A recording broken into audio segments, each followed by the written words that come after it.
Hi, I'm Aaron Garcia. Welcome to episode 19 of Conversations with Aaron, a show where I interview local artists, garner a few recommendations from them, and highlight their works. Today's guest will be Endgray. Hey, take two. What's up, y'all? What's up, man? Yeah, y'all doing all right? Hello, I'm doing good. Hello, Aaron. Hello, Aaron. Just keep repeating that. All right, thank y'all so much. Before we get into the interview and the actual show, do y'all want to look into camera one and formally introduce y'all subs so we know y'all as individuals and not just like Endgray? Yeah, for sure. Richie, singer, songwriter. Hi, I'm Zach. Just drums. Just drumming. Yeah, just the drums. All right, cool. Richie and Zach, well, thank y'all so much for being here. And I guess the very first thing I want to ask y'all, the first thing I try to ask all my guests, just how are y'all doing? Life treating y'all well? It's pretty good. I'm doing pretty good. All right. Yeah, we're doing pretty good. Okay, I would say so. Having a good time. All right, cool. That's a Well, good that's the show, opening y'all. Take it easy. We're having a great time. All right, glad to hear that, dude. Well, all right. Well, I guess let's just start kind of like back up a bit. Just begin with the band itself. Endgray. How long have y'all been making music? Well, I've been making music probably under the name since like 2016 or so. I started like making music like through SoundCloud and whatnot, and as the years passed, I transitioned to streaming, Apple Music and Spotify and whatnot, and then I met him through a friend of mine, and then we've just been together since, just playing shows, and it's just me and him. Yeah, 2 years ago, I think. Yeah, 2 years ago. Okay. So it's been a while already.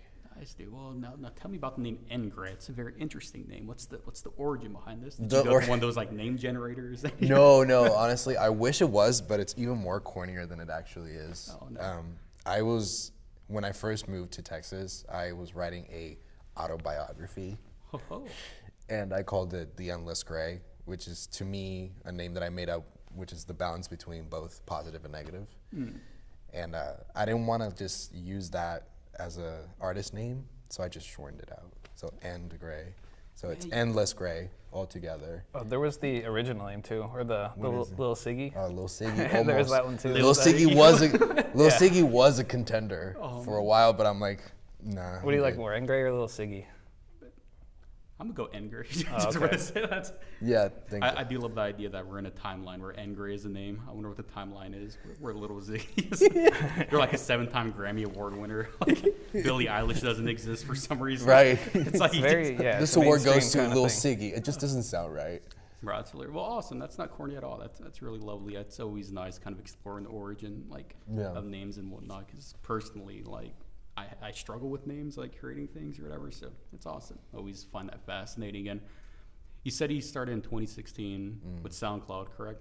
SoundCloud, yeah. All right, well, tell me just how, I know that's, I guess, 8 years ago at this point, but just what kind of changes have you seen?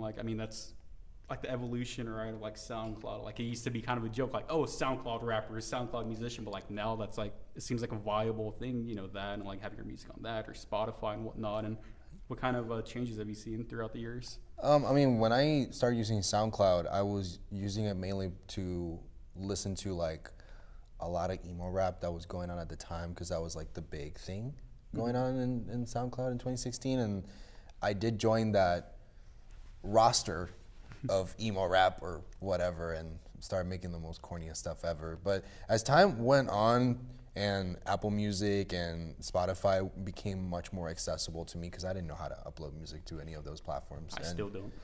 You'll have to teach me. It's apparently a distributor, so that's what I'm using now. But nowadays it's changed a lot. I feel like nowadays artists are using SoundCloud to just upload it for archival purposes, if that makes sense. Like all of my old songs are on there, the ones that are not on streaming platforms. Very embarrassing to listen to nowadays. But it's all part of the growth, I guess. Yeah, exactly. But they're very corny lyrically, but honestly, like people just pretty much use it for archival purposes nowadays. They just upload the new stuff, because I do too. I just put it on there. So for anyone who doesn't want to pay like $15 or $20 a month for Apple Music or Spotify, they can just go to SoundCloud and listen to it. And there's kind of like no rules on SoundCloud. You can put like copyright stuff. You can do all like the remixes of songs you're not really supposed to remix. Really? Because they'll get taken down on Spotify. We just like bleep all this out. Yeah, so it's a good spot. Yeah, no rules on SoundCloud. No, absolutely, because like whenever I start using SoundCloud, my first initial releases were free type beats from YouTube. That's what I made songs to at the time. Yeah, right. And that a lot of people at the time were doing that because Okay. nobody knew. I mean, at least I didn't. Didn't know the thing about getting a producer and hiring them and paying them to produce your stuff. So we just kind of depended on free type beats. Yeah. Okay. Nice. And, Yeah. well, I guess talking about beats, you know, emo rap and whatnot. Just how would y'all describe y'all's sound? Let's kind of start with that. How would you describe that? Like Bob Marley meets like Shania Twain, like the country kind of like reggae, plus like country female vocals kind of thing. All right. How would you describe Richie, it? how would you describe it? Definitely that. No, I would say. I mean, I would say right now it's definitely more on the alternative pop side, right? You know, it's evolving as time goes by, though, because it started very, you know, pop rap kind of stuff, and now it evolved into like pop, and now we're just alternative pop. I don't like to stay consistent with one genre. I like to see where I fit most vocally. Okay. I don't like to stay in one place for too long, and then I get bored. But I would say right now we're definitely more alternative pop. Yeah, I think alternative pop's a good. Yeah. Yeah. Shania Twain. Okay, I can see Shania Twain. But definitely Shania Twain is a big influence. Hey, shout out to her. But all right, dope. And well, you said you started like in 2016, but for both of y'all, has music always been sort of like a passion, or did it just start like mid 2010s? You're like, you know, I'm not gonna be an engineer. Let's do this instead. And how did that come about for each of y'all? I mean, music was definitely very present when I was growing up. My mom would listen to music when she was cleaning the house, but that's a very Latino thing, though. Like every Sunday we would clean the house and she would listen to music, we would sing and stuff like that. But I think all of the music stuff came from my dad, because he would listen to Queen and Def Leppard and Rush, all that stuff around the house, and that's what my introduction to music was. But I started working on music officially probably like 2013, because I joined a metalcore band, so I was like the screaming vocalist at the time, because that's what I loved to listen to as a kid, and I practiced that for years, and then until somebody opened the door for me to do it. But I've been doing music since 2012, 2013, around there, and like officially playing stages and stuff like that with friends and whatnot. Zach here, Well, you know, I've been playing I've been playing drums since I was 10. Went to school for music, so I've just been playing drums a lot for a while. Okay, dope. And so like, you played in school, like marching band? Yeah, sort yeah, of I did thing, marching concert band, all that through college. Okay. And then my grandpa, he was a snare drummer, so that's kind of what got me into it. Okay, nice. And well, a question about that taking that path with drumming. So like, you were influenced by your grandpa, or did you go to school and you're like, oh, I have to choose something, let me do drums, and you just kind of like liked it, or like, in other words, was it sort of like forced upon you, or did you naturally? No, I just saw like my grandpa drumming once. I think I bought my first pair of sticks at Disney World, the Rock and Roller Coaster, like the souvenir out. drumsticks. And then my grandpa like showed me how to do a buzz roll, and then I just started rolling, Okay, dope. and it's been on a roll since then. Yeah. Man, well, that's really dope. And well, now you mentioned some artists, well, like Def Leppard, Queen, and whatnot. For both of y'all, just not necessarily bands or musicians that influence y'all's Endgray sound, but like just in general, what are some artists that y'all sort of gravitated towards maybe when you were starting out compared to like now? Just want to throw some names out there. Genres even. Movements. Honestly, I was a very big emo punk kid.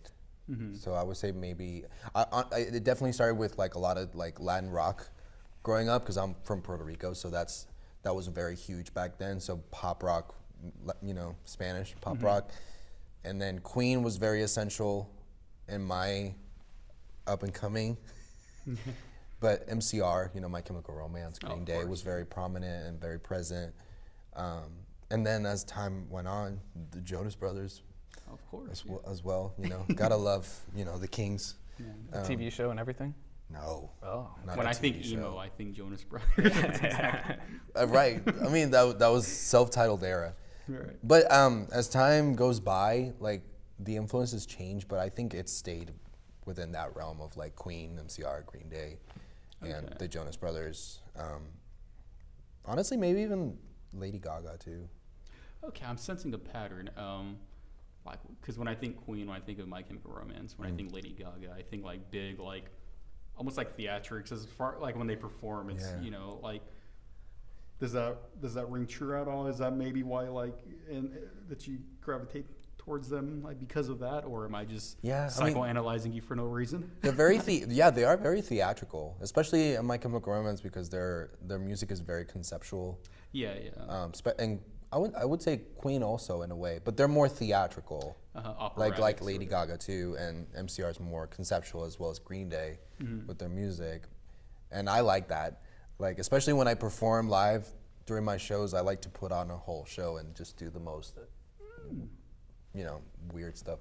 he's been there, he knows. Like Oh yeah, yeah. Oh man, I've done the most weird shit. it's all getting what Licking the microphone cables and like, I You got said what? strep throat after that. oh yeah. Jesus Christ. Yeah. But who kind of influenced you?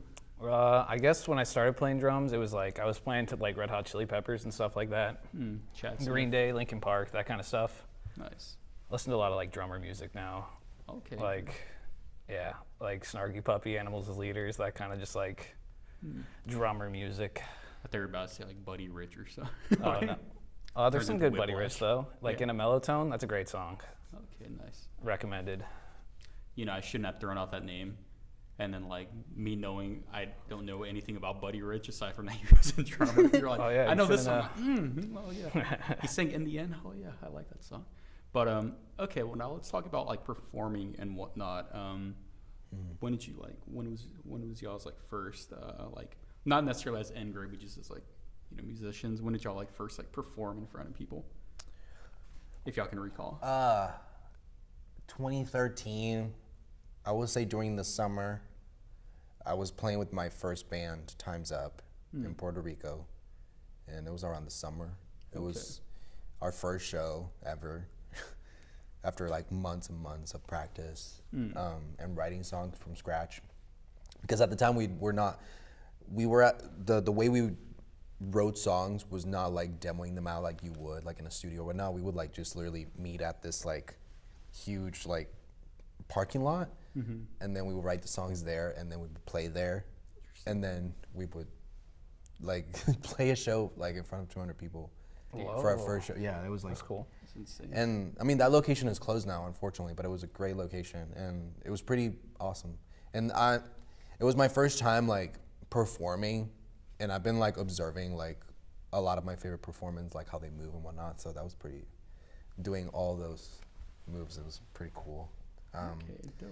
But yeah, I was with Time's Up back in 2013. I don't know about Zach, but Besides like all the school band performances and everything, well, I guess I did drum set for the orchestra for like plays and stuff in high school. Oh, nice. Kind of counts. Yeah. Yeah, that. Involves drums, of course. And then probably like 2020, I think, is when I started playing with some bands. Okay. Just just bar gigs. Gotcha. And now my- talking about talking about Endgray now.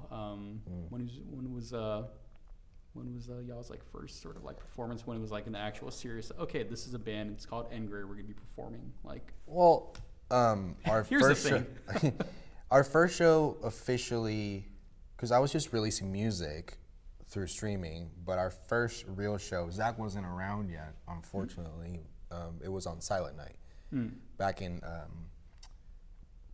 2021, I believe, maybe 2020, at the Southside Ballroom for third string. It was pretty good. It's our first show, is our first big show. You know, a lot of my favorite artists were there for the playing there, so I was like, it was a dream come true. But it was like a festival, because Southside Ballroom, they have multiple stages inside the venue.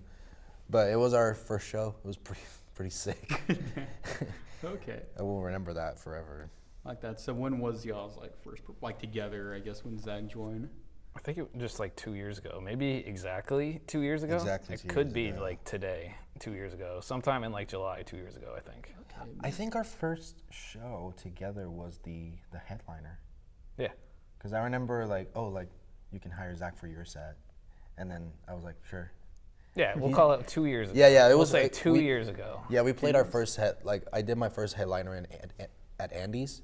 Yeah, bar and Andy's then, and and he was presented to me as someone who could like add more deaf to the set list. So, you know. He did like a Pokeball. He was presented to me. Yeah, he was presented. Here is Zach Paterno. I'm like, oh my God. It's like the silhouette of Pikachu. So it's a blessing. Now, yeah, like honestly, like Zach just learned the songs within like 2 days, like maybe even less. Yeah, something like that. You know, just He's really fast, like learning the songs. But yeah, it was at Andy's bar. It was for my first headlining like show. Okay. It was a great show. It was pretty packed. Pretty packed. All right, Yeah. that's nice. And talking about like music and like just sort of like the scene of it. Are y'all friends with like a lot of local bands? Are y'all big in like the community and whatnot? Because having had bands, you know, in the past or whatever, it's cool to talk about, you know, the music about it, but it's also, you know, the community aspect, you know, like meeting people, knowing people, networking, you know, just like how you describe like meeting Zach or like a mutual, like, oh, you need a drummer like that. Like, that's awesome. So tell me about like the sort of music community that you guys are a part of, assuming you are a part of one. We're trying to, because right now we've been like a little bit quiet. But I think we're really good friends with the people that play around us, you know, like Lady Winners, Shout out. Faith from Pennyboard, and New Heroes, ever so slightly. Even Zeke Forever, who I love. I love their music so much. And Zach, you know, whenever we play shows, he's very social, so he meets a lot of people all the time. Over dramatic too. Like, great musician too. And I don't know about you. Like, just kind of at the shows you meet people, and then I just kind of join other bands and stuff. I'll play for other people's shows, stuff like that. Yeah. I'll have to keep you in mind then for my band. Yeah, I'll drum for you. You need a drummer? Yes, desperately. All right, cool. I'll join you. This turns into just like Aaron like requesting like band members, but cool. And well, so all of that. What are y'all's goals as Endgray? As you just start playing music, like do y'all have like those little do you have like a long term sort of like we're gonna do this, that, this and that, or describe y'all's future? Well, I was working on an EP, but I've been working with a couple of people, and they've told me that it's better to just do singles, and I feel like that's just feels like a better plan right now, especially since things have been a little bit slow for the last couple months. And I've been back and forth between here and LA working with my producer to finish the songs that we have right now. We have like 10 songs that we have to like finish. So I would say like we have like 10 to 12 singles on the way or so. We just need to like finish them and put them out and conceive them. And promote them and like do all this sorts of stuff. How is that? Like that sounds like just a lot of work. Like is it a matter of like the reason that they haven't been out yet is just like, you know, life and just all this other stuff, or like, I mean, just that sounds it's hard to keep a balance between your life, your work life, your regular life, and then also your music life and whatnot. Because at the end of the day, music is the only thing I want to do with my life. But you got to pay the bill somehow. No, exactly. And then you also got to pay for the songs to be made at the same time. But at the end of the day, that's what I want to do. So I'll sacrifice anything to make it happen, you know. And then when they're done, I bring them to Zach. When we get together and practice them, and when we get a show, and then. Personally, I'm pretty excited about these new songs. I think they're so much better than anything I've done in the past. Yeah, dude. Your music in general is pretty great, and I think you're going to perform for us later. I'm sure the audience is shaking in their boots right now, anticipating that. Just freezes and just goes like that. Okay, well, I want to ask. I think. Go just ahead. going back. Yes. I think I was thinking about leaving Richie. If you said you got a band going on. Yeah, I think so. If we work out something here, maybe we could. When we come back from we can rehearse in here and we can just get that going. Yeah, we come back from commercial. Richie's gone. It's just me and Zach just talking. Yeah, I kind of like that. I want the beat to come in like that. No. Just a little behind the scenes, like montage. All right, that's my future with Endgray, I think, right now. So you're leaving. Yeah. Scumbag, well, if he said he plays, Aaron. you said you play guitar and like bass and stuff, right? Yeah. Oh yeah, you can be in Endgray. Oh, we need that. Zach's like, hold up. We need that for sure. All right, dope. Looking forward to it. And kind of just want to ask y'all. Obviously, you said like music is the only thing you want to do in your life, but just what else do y'all enjoy? Just like as individuals and whatnot, what sort of gives y'all inspiration aside from music? Is there anything? Oh boy, do you have 20 minutes? Yeah, we got a couple. I am not good at saving money. and Film. and I am a big film guy. I like to collect Blu-rays of the movies that have moved me and like whatnot. I don't buy just any movie. Like I don't just go to a theater. I'm like, oh, that was great, and then just buy it. If it moves me, I'll buy it. So I have a huge stack collection of Blu-rays of that I love, and I'm like salivating. That's what I love doing. I love like the Criterion. oh yeah. Oh, I just started with the Criterion, and I'm pretty excited about that. And I want to get Moonage Daydream, the David Bowie David documentary, Bowie, yeah. because I just recently saw it. It was amazing. Quick side note about that movie. That was the loudest fucking movie ever. Like being It in really theaters. was. Like Jesus Christ. Like It really was. So many complaints. It was like my ears. It was also very visually stimulating. Yeah. Because there was so much happening at once, but it feels like the essence of Bowie was in the film the entire time. Yeah. Which I love Bowie, and I have a tattoo of Bowie right here.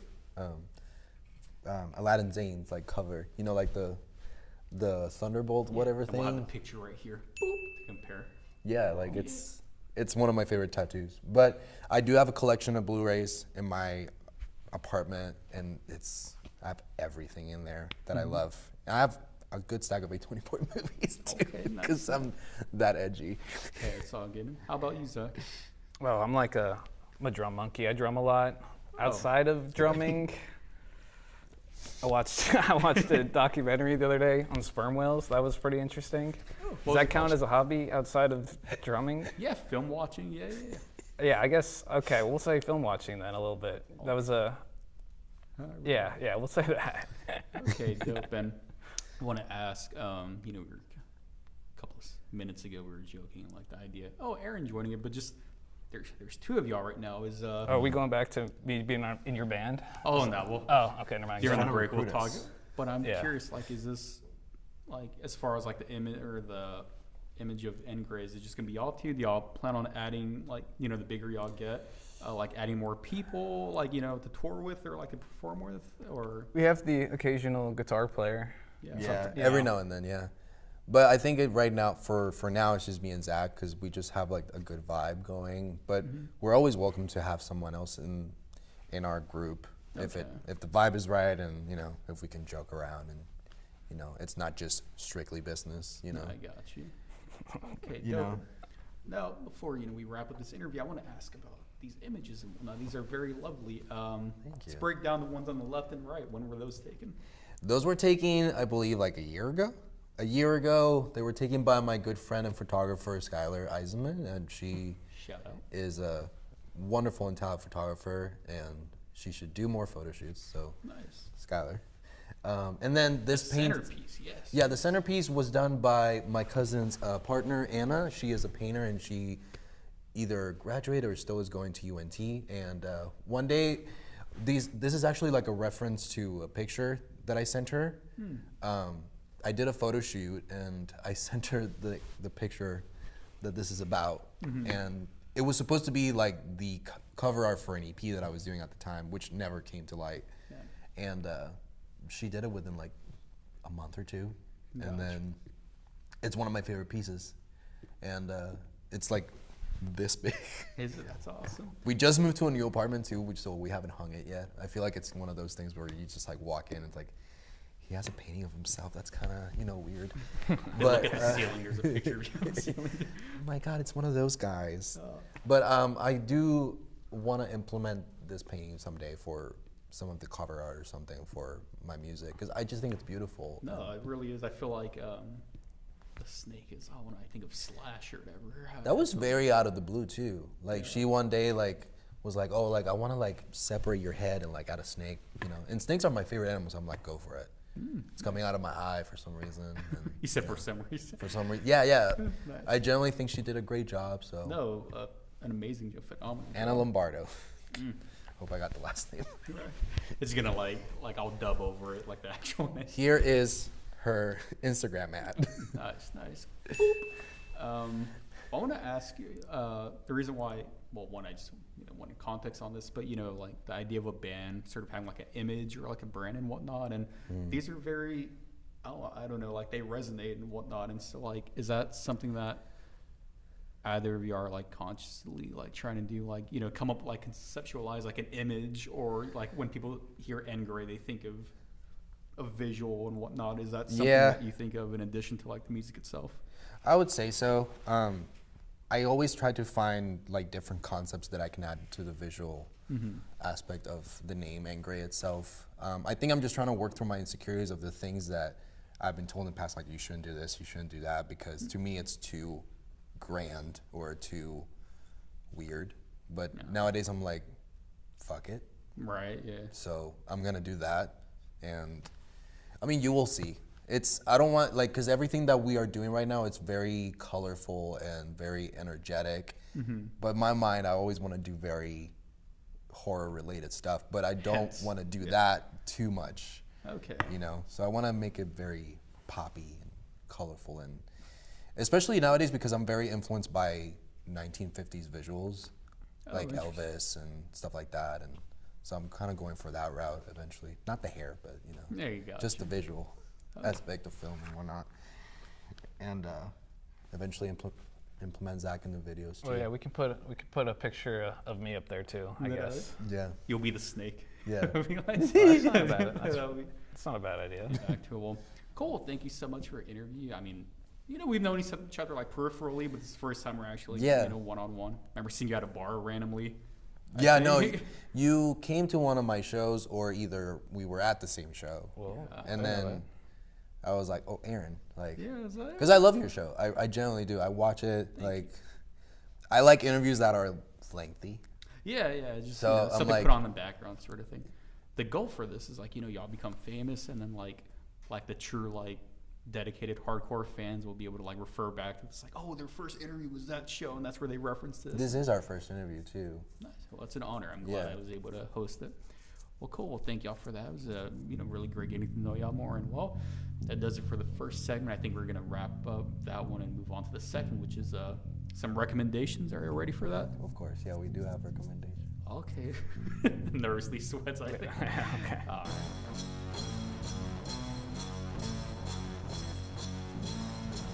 Hello, audience of Conversations with Aaron. Endgray and I are now going to recommend 6 things to y'all. For me, as usual, just music or whatever. I'm trying to read more so I can like actually like sort of like diversify it. And actually, we're going to introduce kind of a new segment or whatever. Audience recommendations, you know, like now you can also recommend stuff with us. You know, follow this little link. Boop, right there. It'll also be in the YouTube description. If you want to recommend something, feel free to follow that link, fill out the form, and we'll have it live on air. So yes, without further ado, I will do my first recommendation. It's a band that was on the show like I think a year ago. It's Moonstone from Dallas. I saw them last night. They're very fresh in my mind. Obviously, I'm a huge fan of them and whatnot, and I'm just like privileged to like kind of know them on a somewhat like personal level. And it's just crazy, y'all, like, you know, seeing, like, how much they've grown, how much they've, like, just like, how, you know, like, their growth and whatnot, and, like, just, like, their takeover of Dallas and whatnot, like, you know, seeing them, like, a year ago or maybe less, and just their shows were, you know, pretty populous and whatnot, you know, quite a few people would attend, but, like, compared to, like, last night, they're just huge. It's ridiculous, like, the audience reactions they get, like, how well they control the audience and whatnot, and it's just so fucking rad and amazing, and just watching it, like, it's impossible not to see them and not think like, oh yeah, this is gonna be a huge fucking band or whatever. You're like seeing something in the making, like before they like truly blow up, which they already kind of have. It's just amazing, and I really can't shout them out enough. They're great. You know, check out their songs. You know, my personal favorite is probably Say It Again or Standards. But yeah, check them out if you haven't already. They're phenomenal. Moonstone, we love you. And well, that's my first recommendation. Yay! And would you like to do y'all's first recommendation now? Well, before I say mine, I really wanted to say Gracie from Moonstone is one of the most amazing vocalists in the scene right now. Because I've seen the video that they've been posting around of them doing the Paramore cover. All I Wanted Was You. Yeah. Gracie, that is fucking amazing. Dude, deadass. And I hope you can play a show soon, but I'm a huge fan of the band, and I wish them all the best. My first recommendation, though, Sonic Adventure 2. Oh. Now let me ask you, Sonic Adventure 2 or Sonic Adventure 2 Battle? 2. Okay, no. You're like, shut the fuck up. No, because Battle was for GameCube. Yeah. I was a Dreamcast guy. Nice. Which got discontinued, unfortunately. But Sonic Adventure 2 definitely is one of the best Sonic and Sega video games of all time. It has one of the best soundtracks of all video game soundtracks of all time. I was about to say, like, yeah, I almost spent $500 on the vinyl, right. but I didn't because I have to save money. But Man. definitely, if you have an Xbox, definitely get one, and it's only like $10, Damn. and you can play it like within like 12 hours. That is amazing. It's a great game. Is there a song like Speed of Light? Na, na, na, Live some shit? and learn, Yeah. living on the Get edge. copyright striked immediately just by the. Sorry. No, you're. It's also the introduction of Shadow, which Yeah, I is was about- my favorite character. Some Adventure 2 Battle. So it was. It was literally just like imported to like GameCube, right? There wasn't really any. There was Maybe just, like, some changes multiplayer? added to it. Nothing in the story, but they added a little 2-player section where you can like battle each Hence other. okay, yeah. Because the original game, the Dreamcast one, it only had the race car portion for 2 people to play. But the battle is just for 2 people to like fight each other. and It's all stuff like coming that. back to me now because think. there's like you can be like the good guys like Sonic, Yeah. Knuckles, and who's other? Oh, and Tails, right? Tails, And then the bad guy equivalent Dr. for Eggman. Shadow, the vampire chick, and then Roche. Eggman, yeah. and then Shadow. But it's yeah, taking me Pretty back. good though. I've never played a Sonic game. It's a great game. Okay. Yeah. Great. So is the first one, but the second one is top notch, like the best in the franchise, and I don't think the franchise ever has made anything close to Are they that. still making games? Are they like? Yeah, is they're there a about to new release game? Sonic and Shadow Generations in October, And which this I'm pretty old stoked one, about. and this old one's better than the newest one that just came out. Yes, it is, bro. Okay. Yes, it is, brother. All right. Oh man, talks about Sonic 2006, the infamous. Oh, the actual. Oh, I never played that for one. the 360. I haven't played it. I just saw like a bunch of YouTube videos, like all the bugs it has. Oh, that's amazing. I got Frontiers like 2 years ago or something like that, and I was so disappointed. Shakes head. Awesome. Well, thank you. That's yeah, that really is a phenomenon. That was the game of my. I had Battle, on GameCube, but I think I played the Dreamcast one a few times. This is where I'm at right now. Hey, yo, flash that. That's my phone. Flash it on camera one. Well, I'll get that. There you go. Nice. All right, Dylan. Well, thank you. That's an amazing first recommendation. And cool. Well, now we're on to our second. And while y'all, my second recommendation is going to be a song from one of my favorite bands, Guns N' Roses. It's Coma by them. It's their longest song in their entire discography. Y'all familiar with them? at Guns all? N' Roses, yeah. Yeah, yeah. Of course. I don't think I've ever heard that song. Yeah, I don't know though. that song. Okay. You do? No. No? I know the big ones. Yeah, it's Yeah. the Holy Trinity, Paradise City, Sweet Child Mine, Welcome to the Jungle. Yeah. But yeah, Coma. It's again, I've been a fan of them like since I was like a teenager, even before that, maybe it's like when I was a kid. But it's kind of great, like when you get really into a band and whatnot. Like maybe you'll hear a song that okay, whatever. But then like years later, you listen to it again, and for whatever reason, it just resonates with you. Like this fucking song is like ridiculous. It's again, it's 11 minutes and just like the lyricism, the music is just kind of insane. And obviously I wasn't around like in 1991 when the albums were released. This is off of User Illusion 1. I believe it's the last track off of it. From what album? User Illusion. I gotta check that Yeah, out. it's like Appetite for Destruction, Lies, and then User Illusion 1 and 2. They came out at the same time. But yeah, it's kind of I'm kind of like thinking about being in the in the mindset of like someone. It's like, oh, Appetite for Destruction came out in 1987. It's been years. Like what's taking so long? I just feel like if you heard Coma though when it came out, you'd be like, oh yeah, this sounds like the fucking next step in their like band life or their band cycle and whatnot. Yeah, just a great song. They have fucking defibrillators for God's sakes, and it's amazing and just. Did you just love that though? What's like, up? Don't you just love that whenever like something you used to listen to as a kid just resonates more when you're an adult? Because like it's the same thing for me.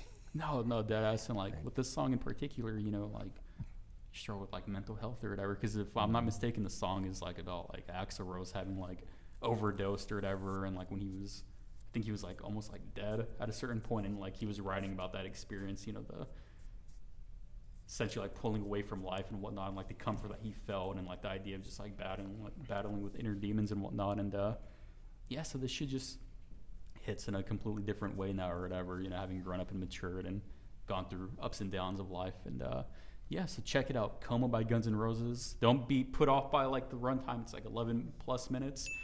It's great all the way through, and it probably has like one of the shreddiest fucking Slash guitar solos. It's amazing. And yeah, do check it out. And that's my second recommendation. What's y'all's? So I've been talking about this one all day. Everyone's been making fun of me. They've all been, I don't think they think I'm serious. Hey, stand by it, King. It's all good. Yeah, but I've been on a big Parmesan kick. So I recommend parming up your life and just a normal thing of Parmesan, putting it on everything, just trying it out, seeing what works, expand your Parmesan palette, expand it onto other things. You can put it on. It goes on like tacos. It goes on. I've been parming the edge of my margaritas, like instead of the salt. Man. I've been doing that. You have to bring it, if you're going to a Mexican restaurant, you got to bring your own Parmesan. They usually don't have the Parmesan there. You got to bring your own. Damn, bro. It's pretty. Yeah, that's what I would recommend. Just just Parmesan in general. Just experiment with Parmesan is my recommendation. So tell me, when did this love for Parmesan? Well, that's a recent thing. Probably like a month ago. I've been just parming everything. It's really positive impact on my day-to-day. Had it. Is there anything that it doesn't go well with? No, I've tried it. Like, it goes on cereal. It goes on drinks. It goes on. So just on, like, when you're drinking, just on the rims, or like actually mixing it? On the rims, it's nice. Like, instead of the salt. Okay.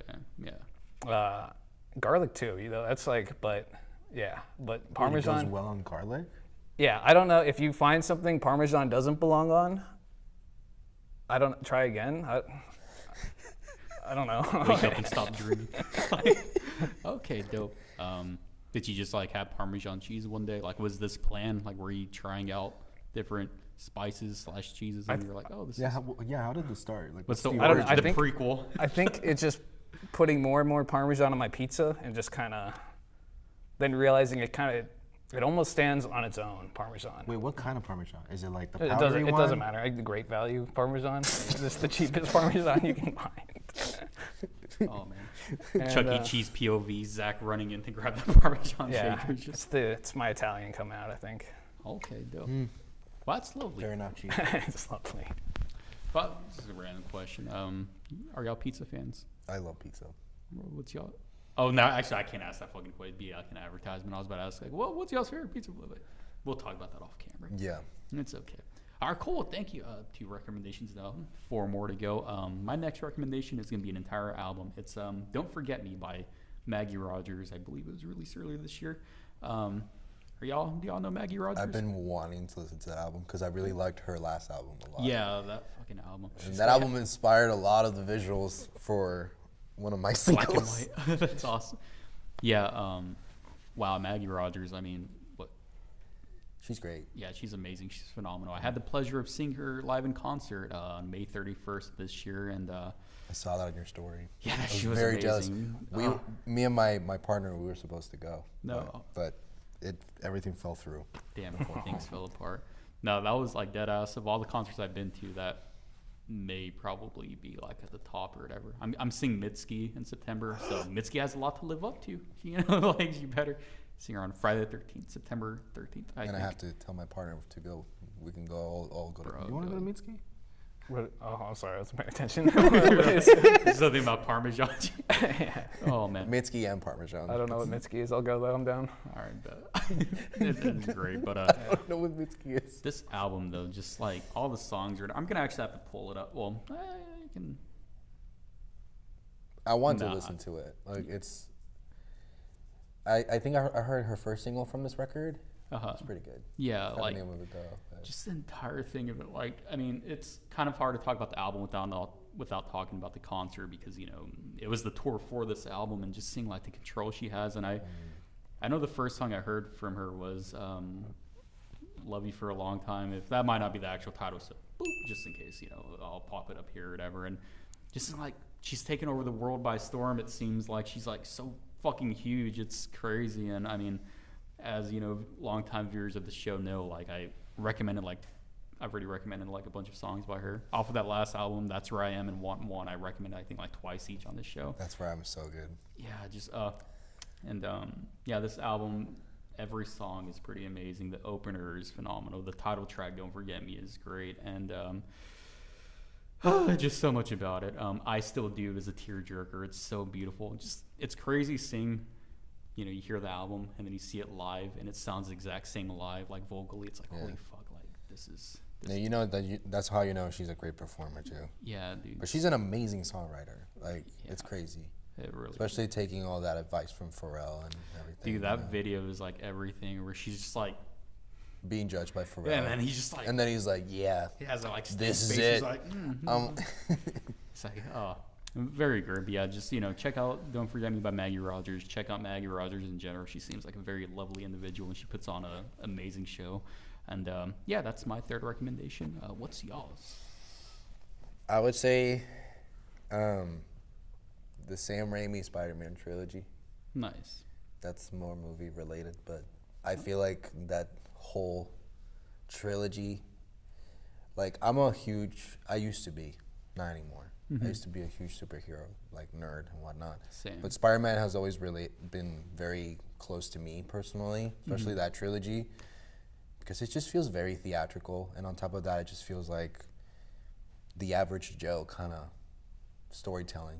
We're all struggling at the end of the day to pay the bills, to make ends meet, to have a balance between our work life and our passion and stuff like that. And that whole trilogy just shows that arc of like going through like the turmoils, how it affects us, how it affects the people around us.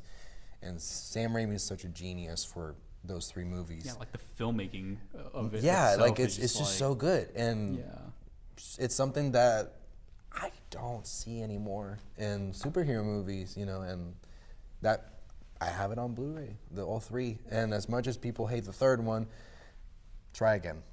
No, I completely agree. Like, similar to you, Spider-Man was, because of what the first one came out when I was like in first grade, I remember seeing that, and like, so just by nature of that, he was always my favorite superhero. Unless you count Goku from Dragon Ball Z, and then he'd be number one. But when I was a kid, I begged my mom to change my name to Goku. So Goku Rivera would have been great. That would have been so bad. But no, I completely agree. They kind of re-released the original trilogy in theaters not too long ago. Yeah, they did. I missed it. I really wanted to go, but it was always on a Monday. Yeah, Spider Monday. Yeah. Yeah, Spider Monday. And I was really looking forward to going to see the second one because that's, in my opinion, the best one of the trilogy. Hell, I think that's one of the best superhero movies, like in general. Like, absolutely. Fuck. No, but the third one, I saw the third one again, and I remember seeing it as a kid, and I liked it, but because I loved 2 so much, and like the trailers made it seem so dark, and then you're hit with like, you don't realize emo Parker is gonna be a emo thing. Parker? No one was expecting that, then it happens, and I remember kind of like, but I hadn't watched it since then, which was like 17 years ago at this point, some shit. It's so good when you look at the arc of Peter, because that third movie is just him being taken over by all this darkness and whatnot. And honestly, it kind of resembles alcoholism in a way, where it just takes over and it affects the people around you. You hurt them, and then when you let it go, you kind of have this like self-realization. You're like, fuck. That like, sobering reality, like the like decisions. Yeah. You recommended Spider-Man? What was it? the trilogy. The Tobey Maguire Maguire one? one, Oh, yeah. okay, those are That good. Yeah, okay, I do like those. Those are good. Okay. The Andrew Garfield ones are good too. Yeah, okay, I'll stand by that. But the Tom Holland ones, Yeah. I'm not a fan of those. Fucking people on YouTube. How dare you? Just immediately. I will say this: the one with the 3 of them coming back, that's fine. But the first, Yeah, but no, I completely like. Again, I rewatched the third one recently, and like, I was like, dude, like whatever. Like maybe it has its like shortcomings, but like there's no denying like the quality of it. Like it just, I will take that over any other fucking just like like recent superhero movie that's just a bunch of like CGI nonsense, like soulless. Like, even the CGI from then, like it might be dated, but it holds up pretty well. They blended like practical effects too a lot. Yeah, it was a lot of practical. And another movie, not to like recommend it, but another movie people don't talk about a lot is the early Ang Lee's Hulk movie. Hulk, yeah, no, definitely. Like the way that movie touches on trauma and stuff like that is just crazy. Father son sort of. Yes. Like, yeah. This is what watching video essay analysis analyze videos on YouTube does to you. No, bro, just watch those rabbit holes are. Yeah, I watched like 45 minutes of like video essays of when I literally go to the movies and then come out and then just look on YouTube video essay of this movie and it's Ending just explained. an hour. Like, oh my god, I see what they're trying to say. Like, yes, yeah. you see that's Spider-Man. Like, now I'm able to know. It's like that's my Spider-Man. Yeah. Well, great, yeah, that's really great. Thank you for recommending those. Of course. Always nice to take walk down memory lane. And Of course. yeah, the third one I cried upon rewatching it. It was just, it touched that inner child. It always does. Just, Make me cry too. Good stuff. And well, 3 down, 3 more to go. We're halfway through it. My next recommendation, it's going to be 2 songs by one artist. The songs are Pretty Pimpin', and Another Good Year for the Roses by Kurt Vile.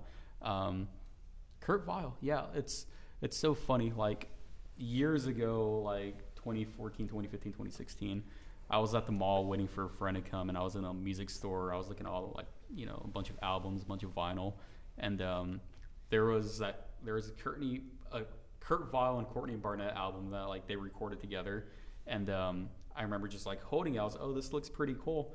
And then my friend texted me, like, they were like, oh, hey, you know, I'm here. So, okay, so I put the album down, but I left and I came back. I was, oh, I want to remember this album. So I took a picture of it, but the picture only had Courtney Barnett on it. So I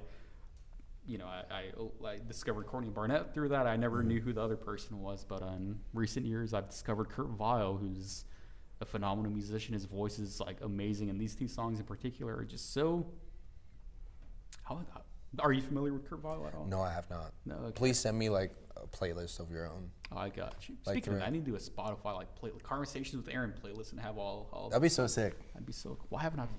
2 years in. That'd be the cover. No, I'm kidding. Yeah, very good. But yeah, check out these songs. They're great, and again, his voice is great, and the groove of it. You know, it's like southerny, the twang of it. But yeah, check out these 2 songs by Kurt Vile. Check him out also, and you know, check out Courtney Barnett. Check out their the album that they performed together on. It's forget what a lot of sea lice.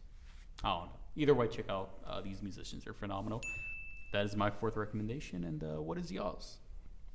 This is another, like, quality of life enhancer, life advice kind of thing. But, like, enter as many spelling bees as you can.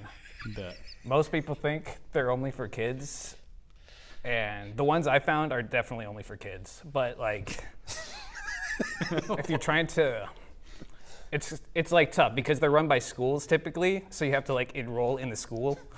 It's, like, a lot of work. If you're, like, depressed, you cannot be depressed if your mind is, like, focused on getting into the school spelling bee.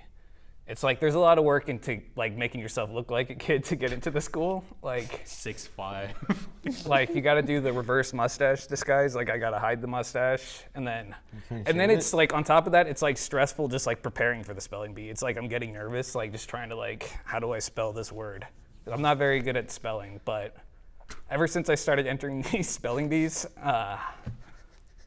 I don't know. It just takes my mind off of, like, just the day-to-day thing, and it's like I'm just focusing on this one thing.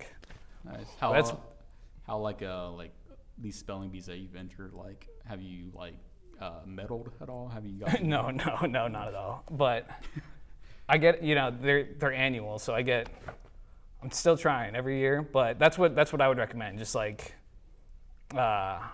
entering spelling bees. I think that was my recommendation. Yeah. Life advice, entering spelling bees. Yeah, a quality of life. Has one already happened this year, or is it coming up? Well, it's summer right now. So the last circuit was, I think, winter, but I don't make it very far when I do them. And then Richie's done a couple too, but he doesn't make it that far either. Okay, dope. What are some words you've had to, like, spell? All right, you got me. You got me. That's poker tune. That's what buckled me. I can't think of any words right now. I try to block it out after it's traumatic.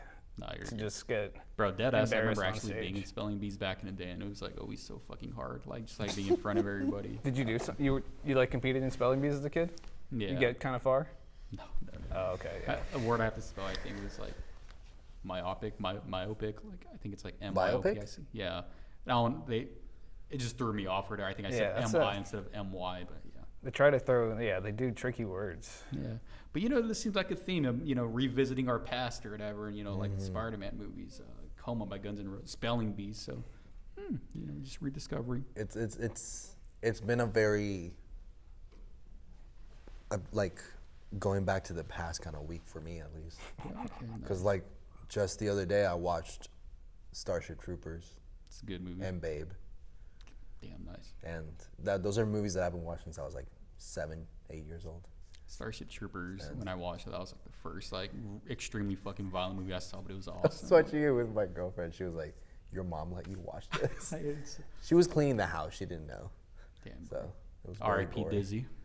Yeah. Yeah.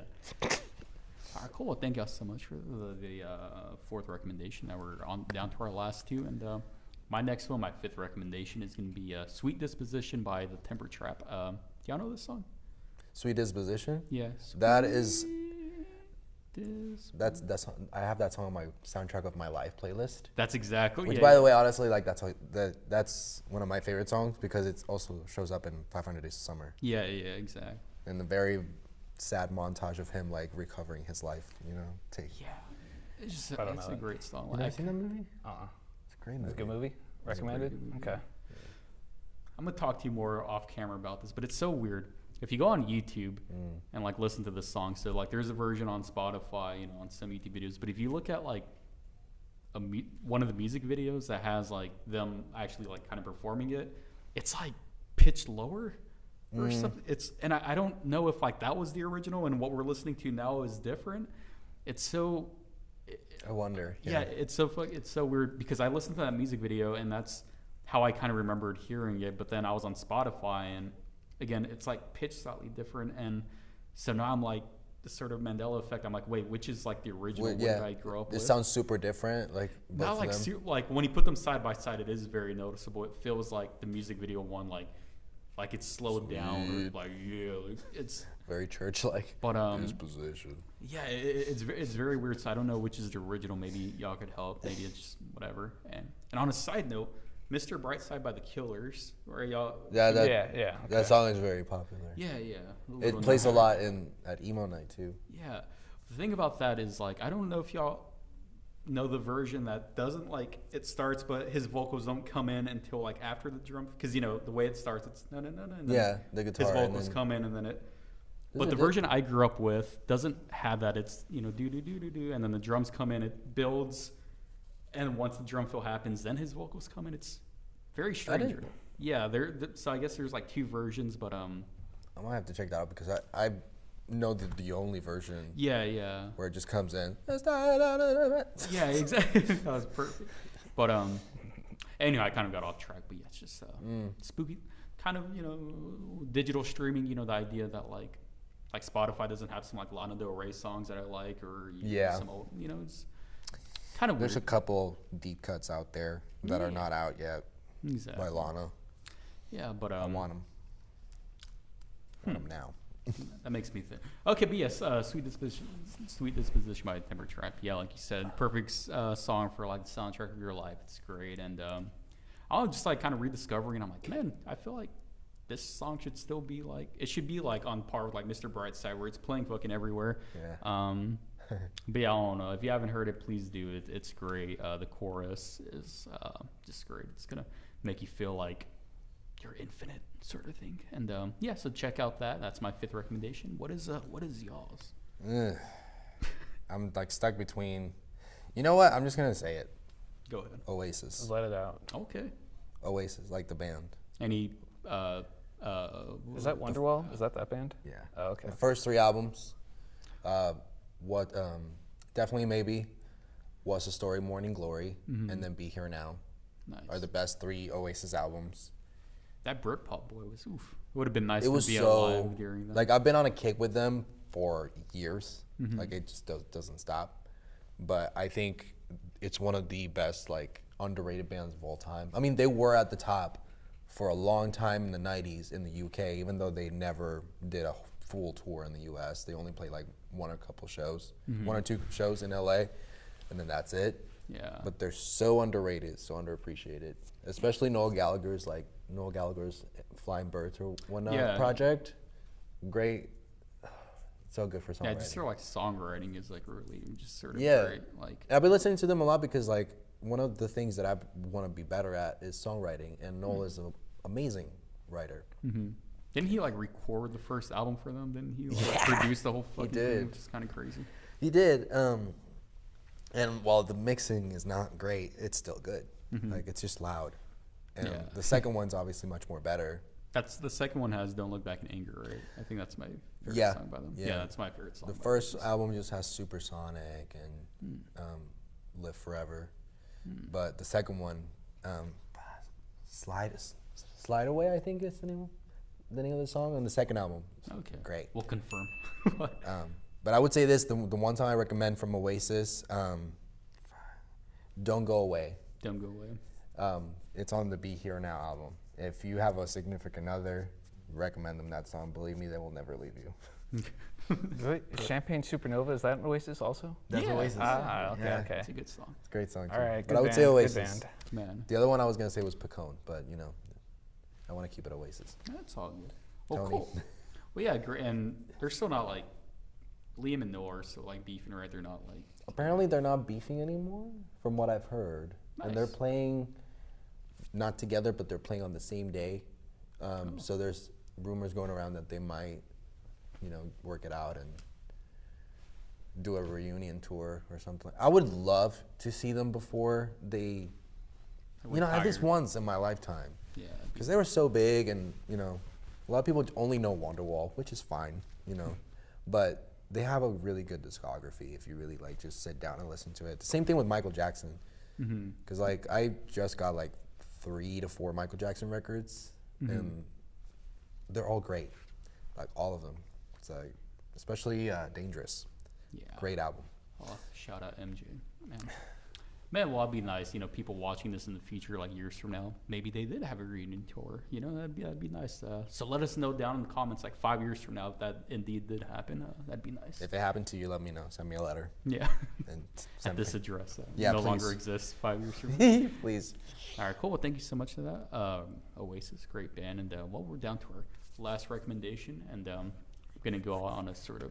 I had one song, but I mentioned Lana Del Rey, so I'll mention a Lana Del Rey song, "Thunder" by Lana Del Rey.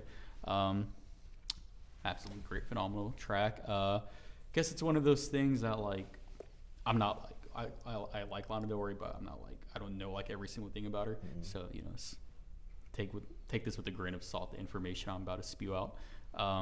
So I guess this song was sort of like unreleased for the longest time, and I guess it was like leaked, so it sounded a certain way. But then she actually did like properly record and mix it and like made it like an official release. And so yeah, there are technically I guess 2 versions of it. Some people prefer like the original, but the one that she ultimately released, I think it's just I think it's more fitting. It's a lot more somber and whatnot. I think it just the themes of the song like play a lot better the way it sounds compared to the the unreleased one. And yeah, Lana Del Rey, just great. What album is that? Thunder. It's like 2021, 2022. It'll pop up. Boop. The boop, like the name will pop It's up right here. 2021 might be the Chemtrails. But yeah, I'll definitely show you. Like when we take our break, I'll show you like this album, and we'll check. But yeah, check out Thunder. It's a great song. Yeah, I'm kind of like, you know, sometimes music can be like seasonal. You know what I'm saying? Like you'll be feeling a song, but then you know weeks pass, and you're kind of like, okay, not really, and then you come back around to it. That's yet to happen with this song. I kind of can listen to it every day, and I've yet to get sick of it. And hopefully, if you listen to it, you'll feel similarly. So yeah, that's my 6th and final recommendation, Thunder by Lana Del Rey. Would you like to go and finish us off? With another recommendation? Yeah, we got a 6th one. Puerto Rican food. Puerto Rico. Puerto Rican food. Okay. Or go to Puerto Rico. Either or. That's where I'll I'm just go from. Puerto Rico. That's where I'm from. Puerto Rican food. It will change your life. What's some Puerto Rican food? Yellow. You can honestly, I can make it for you. Just hit me up. I can send you a batch, and then we're good. Amazon Prime delivery just comes in Yeah. a box. just open it, just start. Just go to your local Puerto Rican like restaurant. They should have one near you somewhere. But Puerto Rican food for sure. It's my comfort food. It's where I'm from. It's what I was raised What are with. some Puerto Rican dishes? Well, my favorite is pretty much just yellow rice. You have to like. There's specific types of seasoning that you have to use for the yellow rice, but it comes with pigeon peas and beef stew, but it's homemade. Okay. And on top of that, you can add either tostones, which is just smashed fried plantains with salt, or my personal favorite is sweet fried plantains. Nice. And they're amazing. It's so good. Does Parmesan fit anywhere in Puerto Rico? I was we was can thinking definitely add Parmesan in there. We can definitely try it. I'll make it for him, and I guess he'll let you know. Parm up your mofongo. Dude, Parmo food. When was the last time you've visited Puerto Rico? 2 years ago. 2 years ago? Okay, nice. Do you try to go kind of like semi-frequently? Yeah, I want to go this year, if possible, but it's so expensive nowadays, especially around after summer or during the summer. It just gets expensive. It's like $700 a flight, round trip. Gotcha. So I'd just rather either stay here or go to LA and work. Okay, dope. Well, shout out to Puerto Rico. That's a great recommendation. And, well, that's all 6 recommendations, y'all. Thank you so much. Audience, I hope y'all enjoy those recommendations. And, at the end of the show, I'll have, actually, once we go to break, you'll see the audience recommendations that some of the reviewers sent in. And, so keep a lookout for those. And, so that being said, we're going to take a quick little break. When we come back, we'll be listening to some of y'all's songs I think are going to be performing for us. So I'm very excited for that. I know the audience is too. Stick around, y'all. You won't want to miss. And then, we'll be right back. Boop.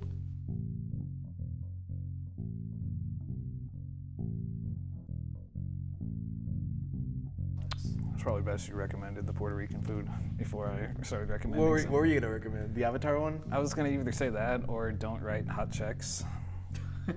What is hot checks? It's when you write a check but you don't have money in your account. It bounces back. Yeah. Welcome back. Thank you so much for sticking around, y'all. All right, Endgray, thanks. I'm glad you are still here. I think you are going to perform some lovely songs for us now. I can't wait for the audience to hear these. They're going to be absolutely phenomenal. It's going to be great, amazing, good guy. All right, so the first song I believe is called "What a Life." Yeah, What a Life. What a Life. Okay, Yeah. cool. Well, before y'all go out and play it, tell me a little bit about this. What a Life. When did you write it? What's it about, sort of thing? Well, I wrote What a Life, I think a little bit after COVID, like 2020, 2021, around there. And it's just like, to me, it's more about being homesick. It even says it in the song itself, I'm feeling homesick and whatnot. It's about missing the people from back home and them not. It's the feeling of like moving to a new place and then the friends that you had before, not kind of like losing touch with them and then not writing you, kind of forgetting you. But also like feeling like you want to go back home and kind of like that saying like, what a life I'm living, this sucks. That reminds you, the way you talk about that reminds me of that song "In the Beginning" Yeah. by the guy from Stranger Things, like homesick stuff. Yeah. It's awesome. It's pretty much a song about missing your friends from back home and wanting to be back there and kind of like wishing you could go back in time and spend time with them and, especially now that you don't keep touch with them, Gotcha. So that's what the song's about, pretty much. This is what a life, There you go. I put it all together just because we live in Texas too, so Whataburger. So I Right. thought it was funny. That's sponsorship. Yeah. All right, great. Well, sounds beautiful. And well, I guess, y'all, here's Endgray performing "What a Life." Woo! Take it away.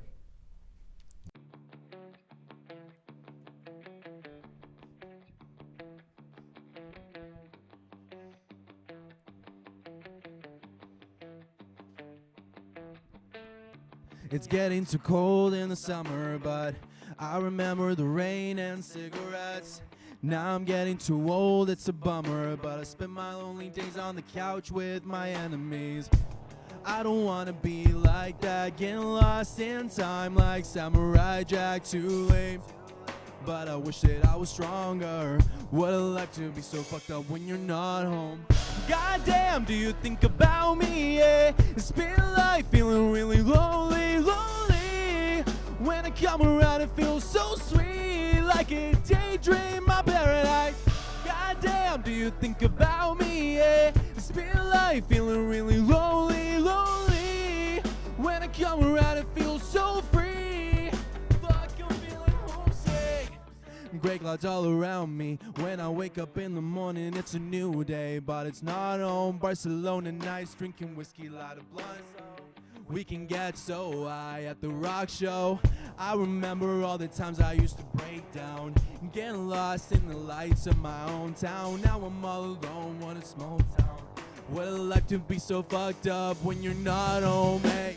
Goddamn, do you think about me, yeah? It's been life feeling really lonely.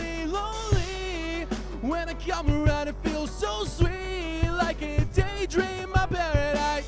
Goddamn, do you think about me? Yeah, it's been life, feeling really lonely, lonely. When I come around, it feels so free. Fuck, I'm feeling homesick.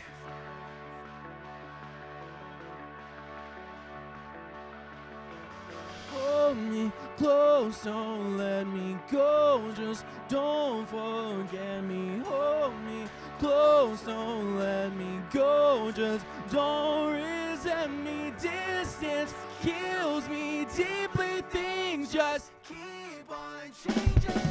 Goddamn, do you think about me? Yeah, it's been life, feeling really lonely, lonely. When I come around, it feels so sweet, like a daydream, my paradise. Goddamn, do you think about me? Yeah, it's been life, feeling really lonely. When I come around, it feels so free. Fuck, I'm feeling homesick. Look at him.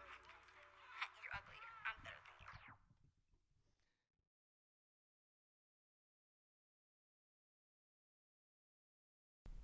Oh my God! Okay, that song was amazing. Jesus Christ, What a Life, great song. And so you said you wrote this well, like a couple years ago. Yeah, 2020, 2021. Okay, groovy. And well, just tell me about it. Like, tell me about the production, because obviously when y'all perform, you know, it's the two of y'all, but then you have some audio tracks and whatnot. And what was the recording process like for the song? Very long. Oh yeah. Very, very long. We recorded it in my apartment. I found the production through somebody else. I think it was Mantra or Pacific. I don't remember. And I honestly wrote it really within the span of like 20 minutes or so, because at the time I was very motivated to write. And then my friend Avery, Baby A, videographer from Dallas, you know, shout out to Avery. If you ever need VFX work, he's right there. He came over and he brought his laptop and we recorded on his computer as a demo. And then we had another producer that came in and kind of helped us record it. And it took us maybe a month to get the final mix, because every mix was it was getting closer and closer. Nice. But I'm very picky. So. Oh, and there's a music video too, right? There's a music video too. Yeah. Oh my Oh, God. there is? Okay.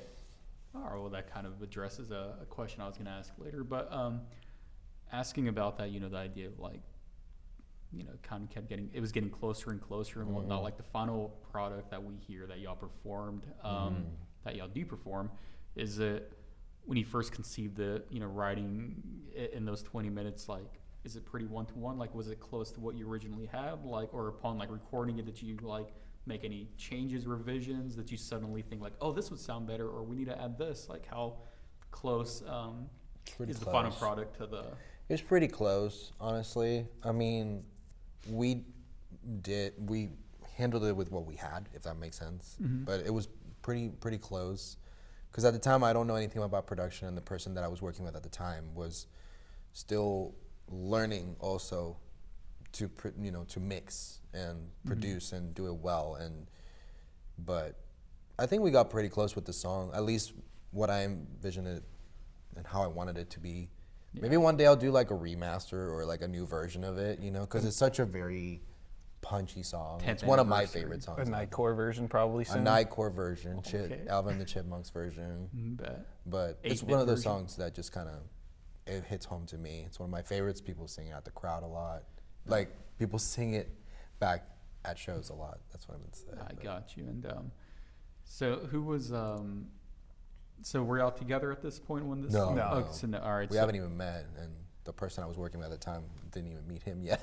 Okay, so Zach, I want to ask you, what was your kind of was this the first song you heard by Endgray, or? I guess probably. He just sent me the whole set list, you know, for all of his old songs. It was my favorite one though. I think that's probably my favorite one out of all the songs. Dope. Very catchy melody.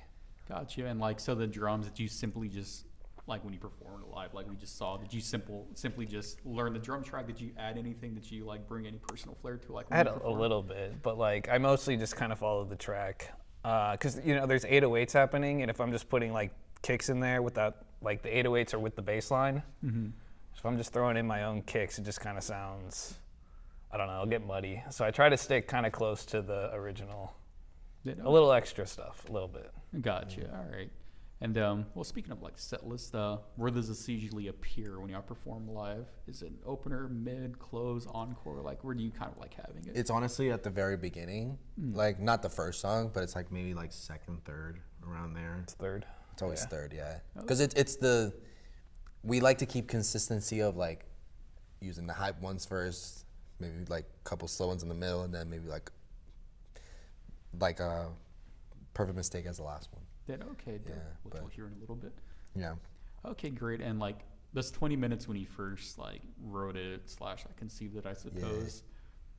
So is that like just the lyrics, the music too, like both of them? Like what? In I those already 20 minutes?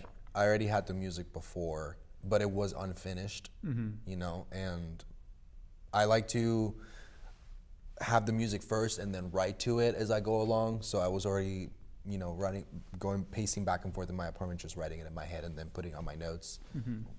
And then it turned into what it is right now. I didn't even have to change any lyrics or anything like that. Maybe I added the bridge, the hold me close, you know, it's the part before the last chorus. Gotcha. That was probably the last thing we added, but that was like post-production though, because that part was empty. But it pretty easy to write, you know. It's one of those songs where it just comes to you, and Gotcha. it's you know, God sent, you know. Cool. And it's simply just released as like a single. Right? Yeah, Just, as a okay. single, and we did a music video for it. Okay, tell me about the music video. The The laugh has me questioning like the it's nervous just like, laughter. while I'm very proud of the video, Uh-huh. it's just one of those things where I'm like, I feel like it could have been better. Okay. But I'm still proud of it because like, it was, whenever it was filmed, it was a good time with like friends and whatnot. But it was just the concept of like having a different like internal like persona, you know, that you can't really let out, but it's the physical embodiment of that insecurity and, you know, that sadness and darkness and whatnot. And the video pretty much displays that.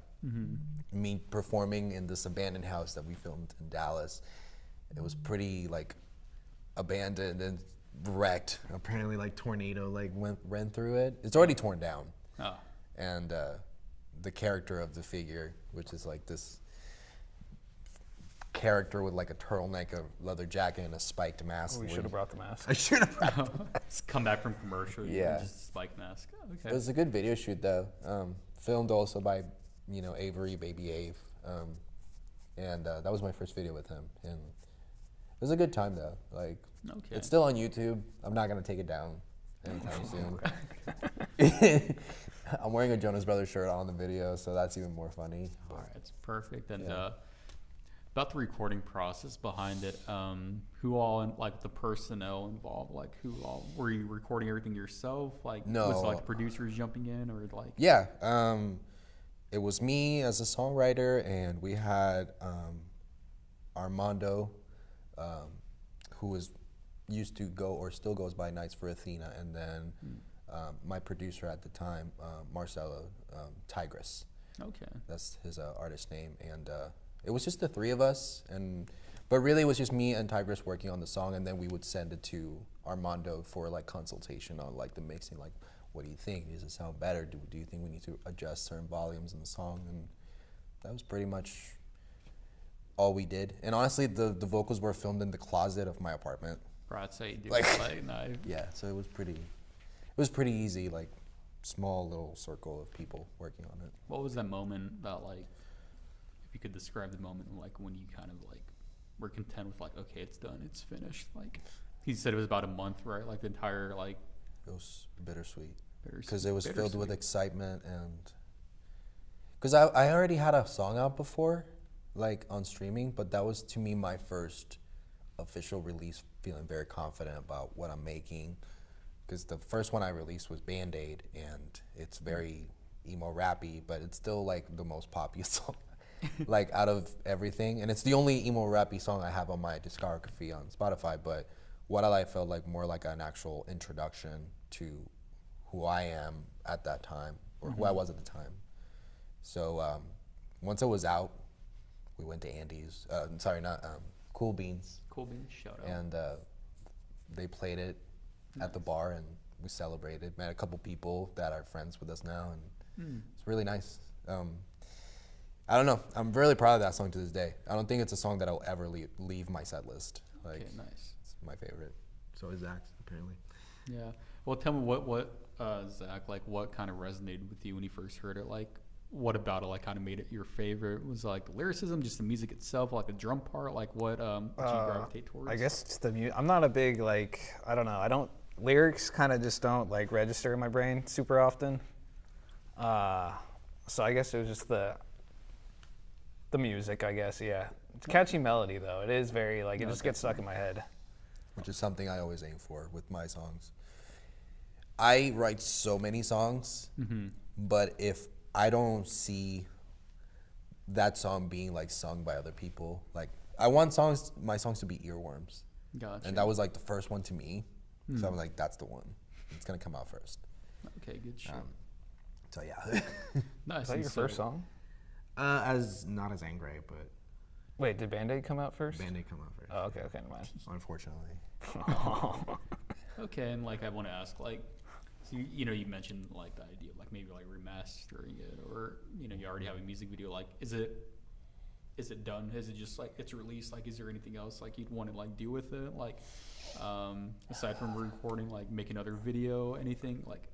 I think I want to bring, like, when the time is right, I want to bring new life to it, if that makes sense, like, because there's a lot of artists that have, like, old songs that they've had it for, like, out for, like, maybe 10 years or so, Gotcha. and then they bring it back to, like, let it breathe new life and just give it some more fresh air and do something refreshing with it, because Band-Aid is good as is, but I feel like it could be so much better. Like, I have so many ideas for it, especially adding, like, the sound that I'm doing right now to it, but I'm gonna wait till the time is right, because that song is special to me and it's special to the people that were around me at the time that it was out, and there will be a time where that song will be redone. And You said Band-Aid. no, What a Life. Oh, okay. Not Band-Aid. No, sorry. You said Band-Aid is like. Did I say Band-Aid? Oh, it's fine. Oh no, you said it, but I think you meant like Band-Aid is done, but then like what a life. No, What a Life is definitely like that one will definitely have a moment again. Yeah. But Band-Aid also will come back. no, God. it won't. It will stay in my discography. I will leave it there because people have begged me don't remove it, so I'm gonna leave it there. It's always a question I just like kind of like find fascinating or want to ask, like, 'cause say like when you guys do make it like really big, like the idea, oh shit, like we're huge and famous, we're making millions, like damn, we want to kind of re-record our old songs. Like I've always wondered like how that would work. Starting off with like tracks that you had. Like, Yeah, I think it's because I'm a perfectionist. Yeah, and that's good. I have a vision of what I want things to be. And What a Life is one of those songs where it's like it has so much potential, and it could be so much bigger than what it is right now. Same thing with I guess Used To, which is on my project Linger. That one's currently being worked on Okay, well, as a new version. got you.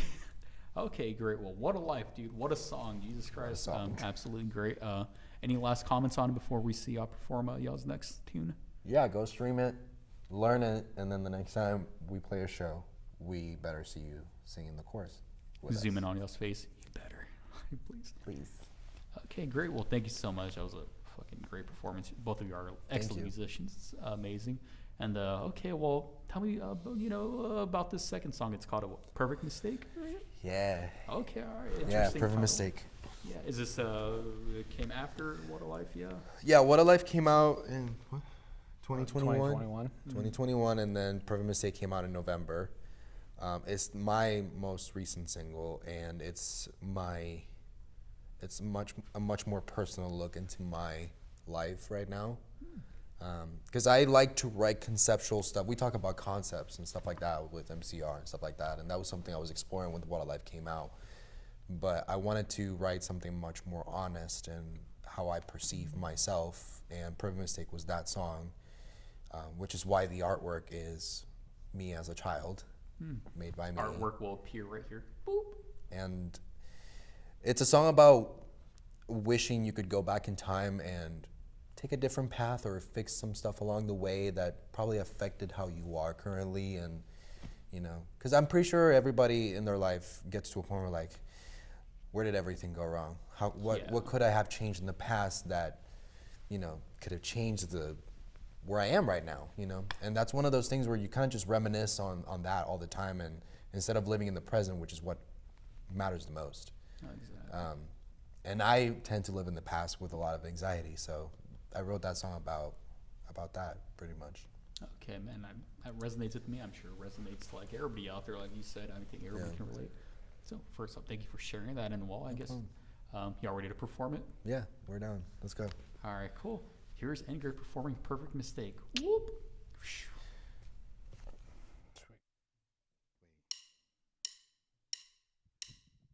I can't shake off this feeling. Deep down I'm rotting and locked. Can we start over again?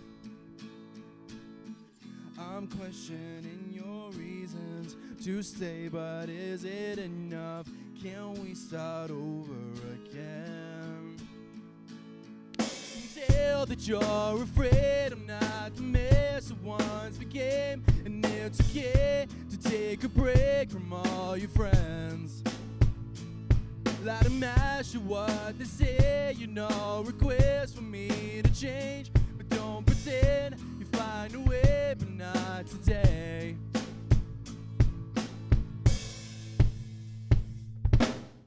Can we start over again?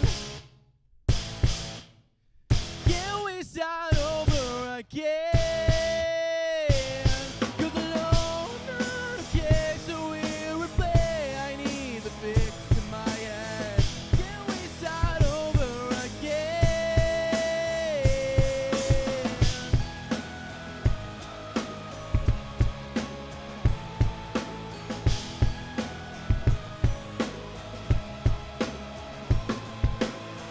You're just a perfect mistake, conceived for riches and fame. Don't tell me what I should play. Can we start over? I can tell that you're afraid I'm not the mess I once became, and it's okay to take a break from all your friends. Let them ask you what they say, you know, request for me to change, but don't pretend you find a way, but not today.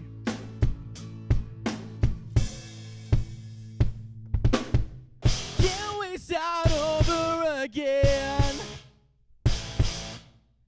Can we start over again? 'Cause I know I'm not okay, so we'll replay. I need the fix in my head. Can we start over again?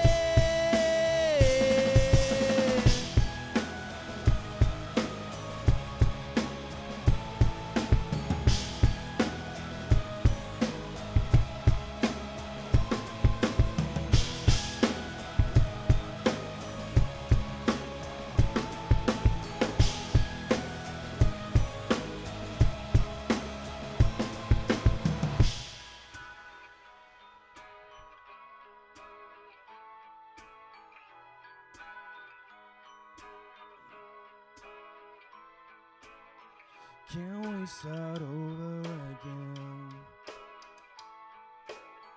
Can we start over? 'Cause I know I'm not okay, so we'll replay. I need the fix in my head. Can we start over again? You're just a perfect mistake, conceived for riches and fame. Don't tell me what I should play. I'm on my own every day.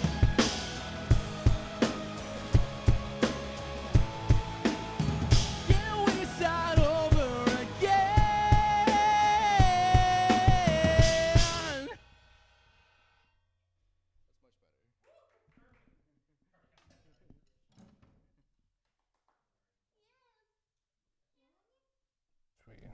Wow, what a song, dude! Amazing song. Perfect mistake. Okay, great. So you kind of, you know, you discussed briefly sort of the themes and whatnot of it. how did the writing process for this compare to What a Life?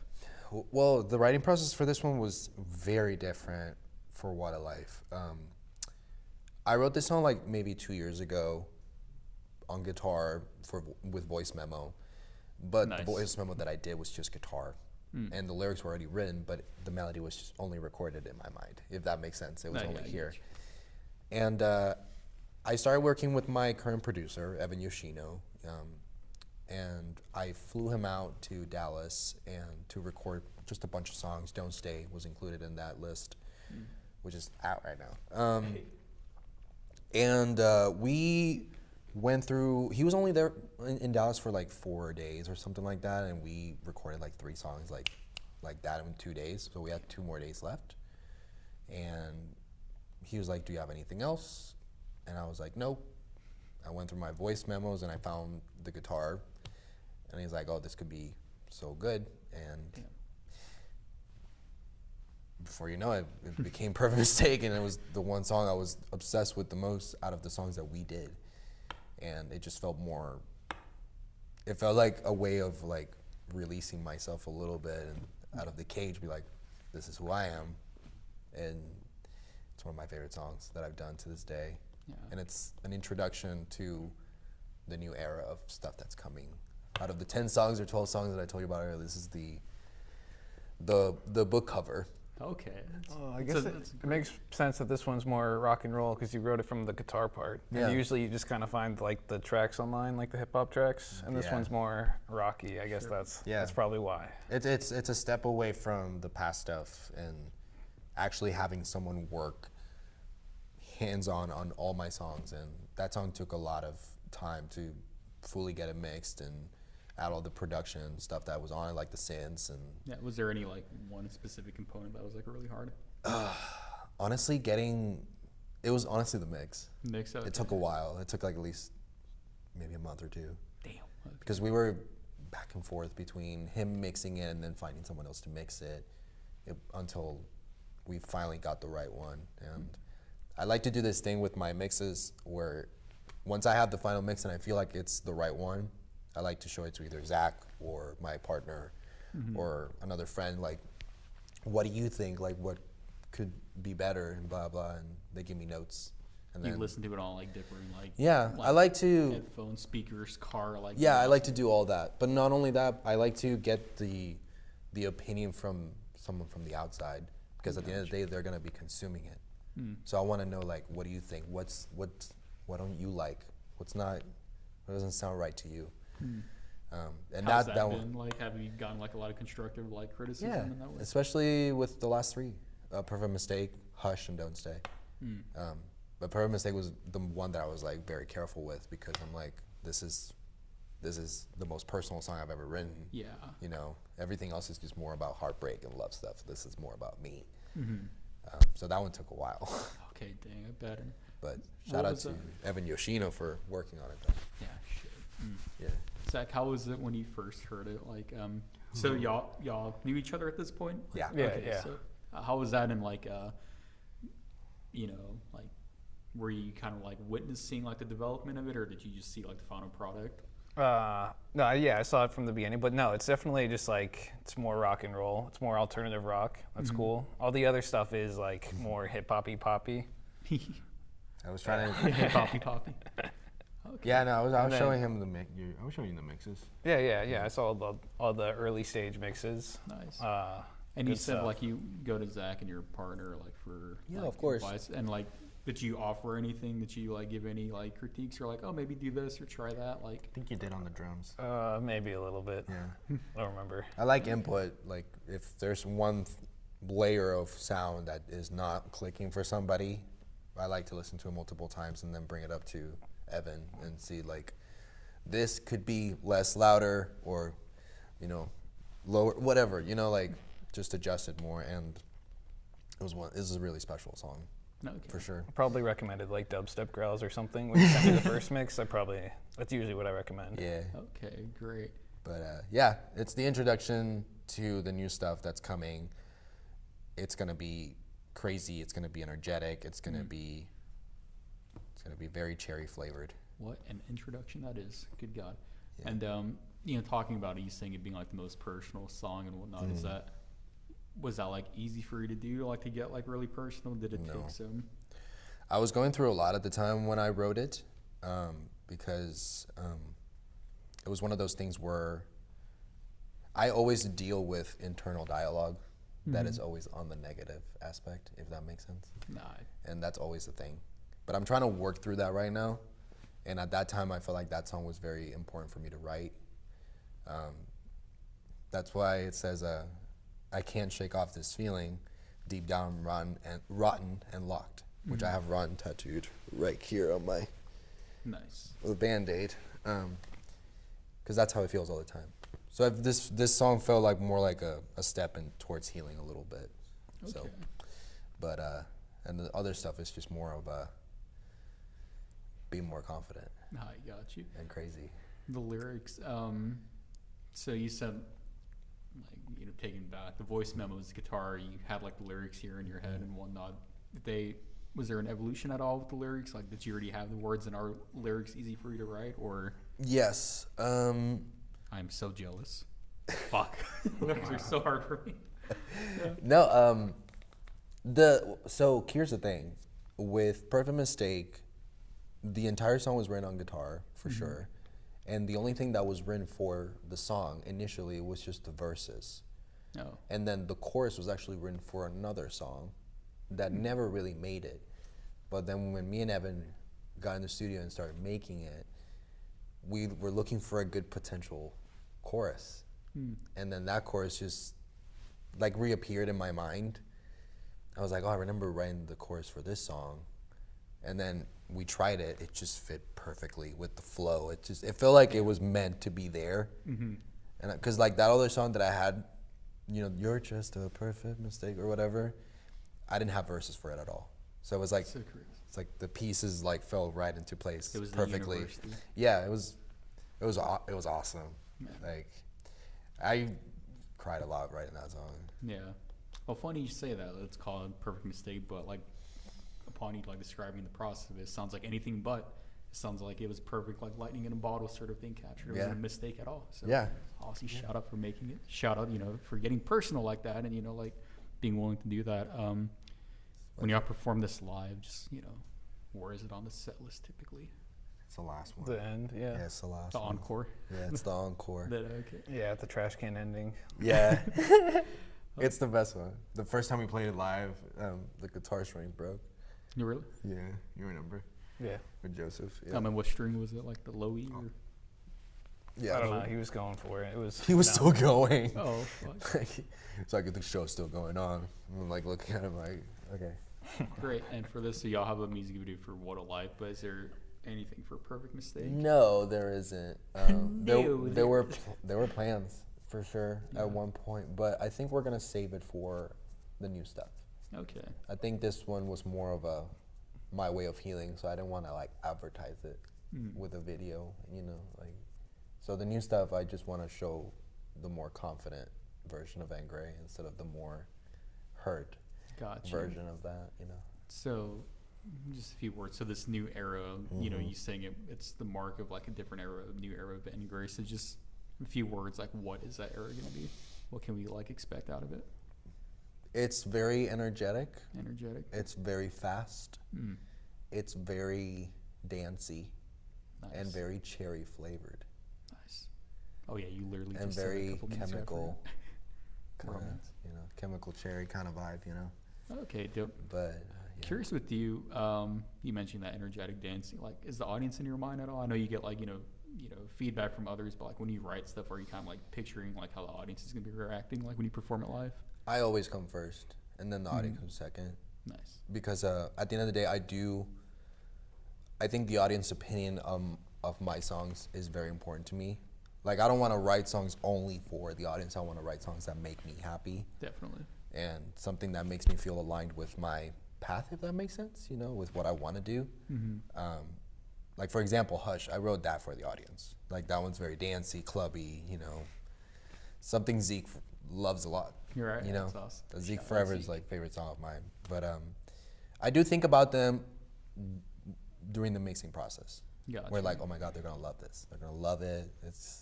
And the new stuff is just, they're gonna love all of it. Hmm. Cause it's Perfect Mistake times 5, Shit. but with more synths and Okay. faster and more confident, less sad. Cause all of my songs are really sad Mm-hmm. in terms of lyricism, but these ones are more. It's very Britney. Okay. It's a very interesting choice. It's very Britney, that's for sure. Okay, dope. Well, Perfect Mistake, What a Life, absolutely great. Any last comments on Perfect Mistake? Yeah, go stream it and Please. use it, put it on your playlist, and think about me. No. Pretty good idea.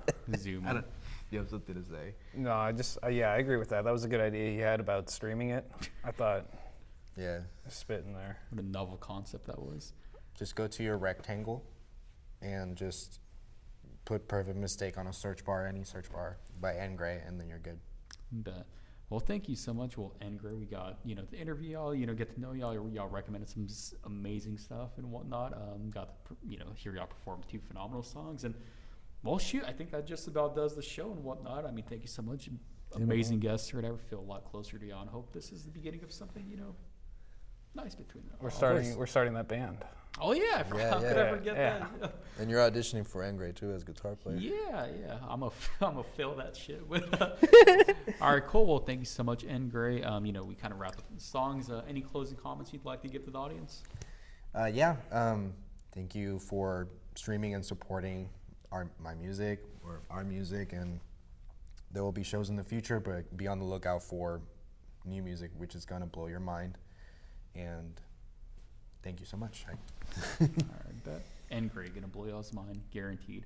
Thank you so much, y'all. Thank you, audience, for watching this and sticking around with us. And that'll conclude episode 19 of Conversations with Aaron. And we'll see you guys next time. Boop.